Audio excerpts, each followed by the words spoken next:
That's a bloody ball terror, that one.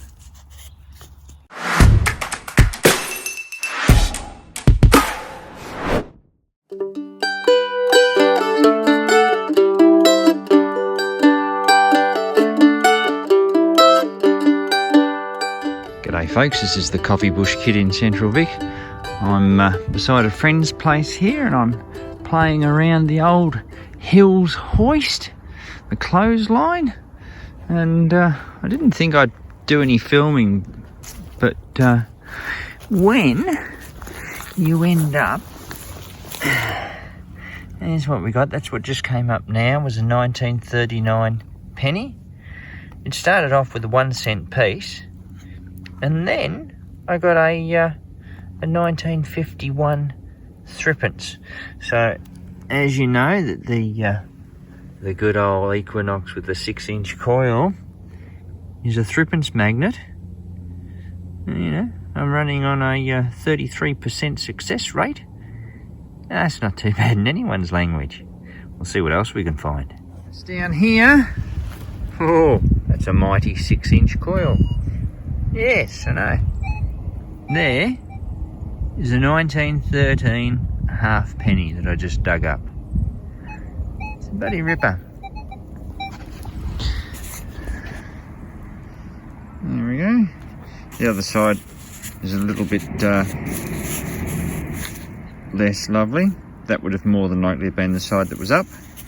But fortunately the date side for us was potentially down. And there it is. Beautiful looking coin. And we found it. And there, in the fading light of the afternoon, is a 2 cent piece with the old frill neck lizard on. And there's a 1 cent piece, freshly out of the ground. You gotta love it when you see things like this happen. Everyone ready? Oh, what was that? There it is. Into the light of day you come, little fella. There we go. That'll be another 1 cent piece. Oh, there's the queen, and there it is. Look at that. Let's see what else we can find. And there we go. A 1953 halfpenny. One of the kangaroo jobs. Which isn't too bad because I've just got the other coin. Well, 1 cent, another cent. Well, the 2 cent was there, 1 cent. This, you've got to give the clotheslines a go. I've only done probably an 1/8 of it, if that. And they're just coming up everywhere. All right, we'll do a live one now.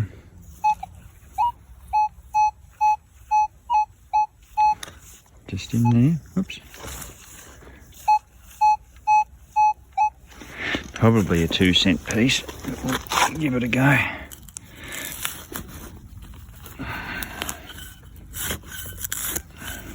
Nice soft ground at the moment. There we go. Over. Let's see what we find.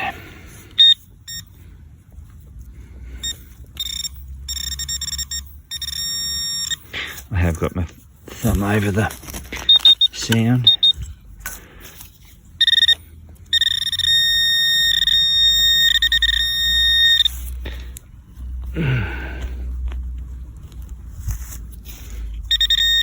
There it is. And that would be another 1 cent. Oh, nearly dropped it. There we go. There's the one. And the little possum. See what else we can get.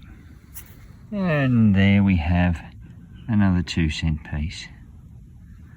Certainly getting heaps. And that's a nice interesting piece that gave a good 30 signal.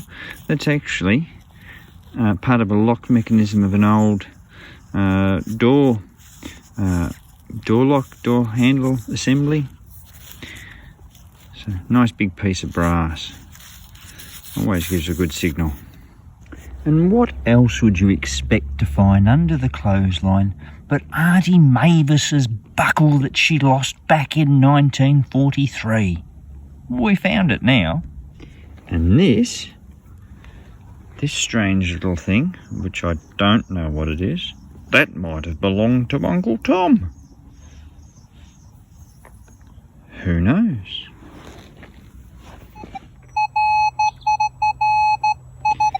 You gotta love a good looking signal like that. Let's have a look, shall we? That was absolutely screaming out.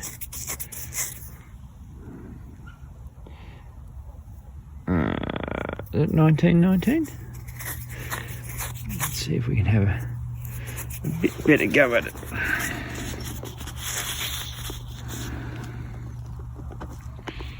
Yep, that's 1919. 1919 penny. That was the year my grandmother was born. So there you go. And when you get a nice signal like that, was good and solid. But of course we can see what it is as we come zooming in. And we'll take that as a 1936 sixpence. That's in bloody really good nick. I have given it a clean up. Where are we there? I have given it a clean up. But that's a bloody ball terror, that one. George VI.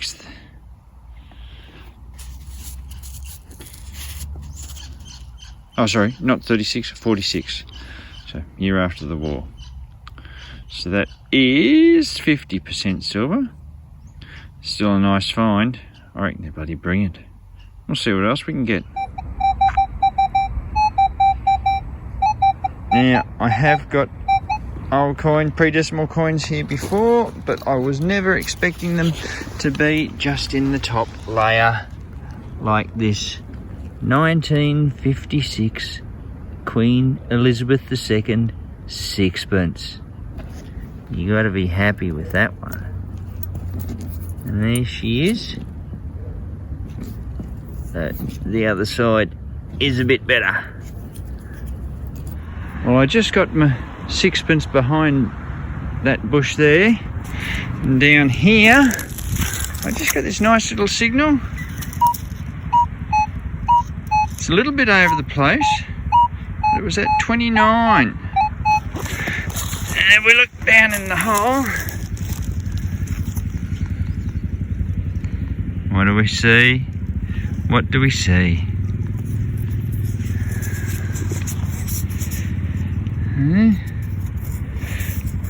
It's a threepence. Yep. It's an early one. And we're back, and as we can see they're a bit better. It's a 1912 threepence.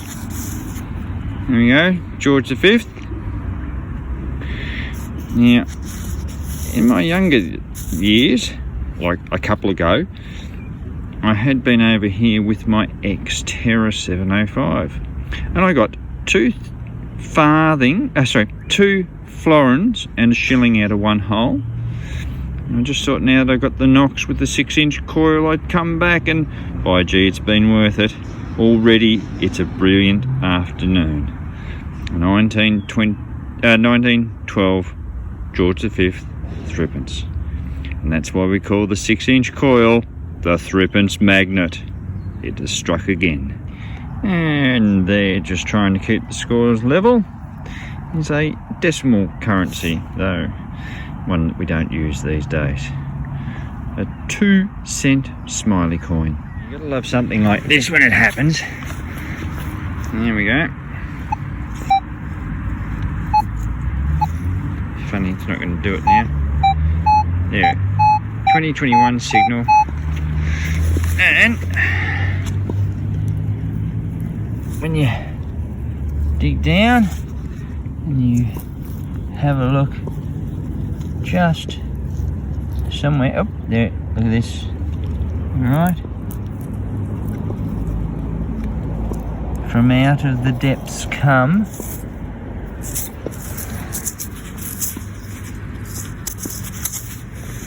something that's very corroded. I reckon we'll take a moment to clean that. We'll be back. And we're back. And you wouldn't believe it, that's a 1902 Edward VII, 1 penny. Very, very corroded, as you can see there, with him trying to look to the right through all the crud. But we can see down there, 1902. It's a bloody corker of a find. Wonder what else we'll get. And from deep down out of that hole, that was probably, let's say that, nearly 6 inches deep, we get a 1943 halfpenny. How cool's that? Well, there's the stash that I got from the clothesline.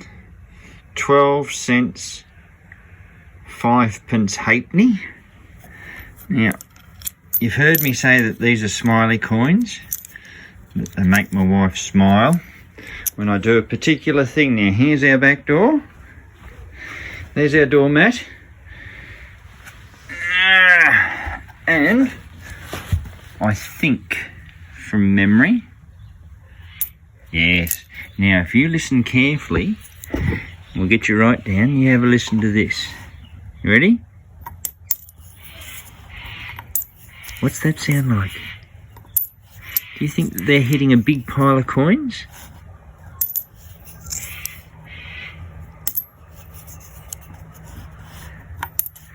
How much smile do you get for 2 cents these days?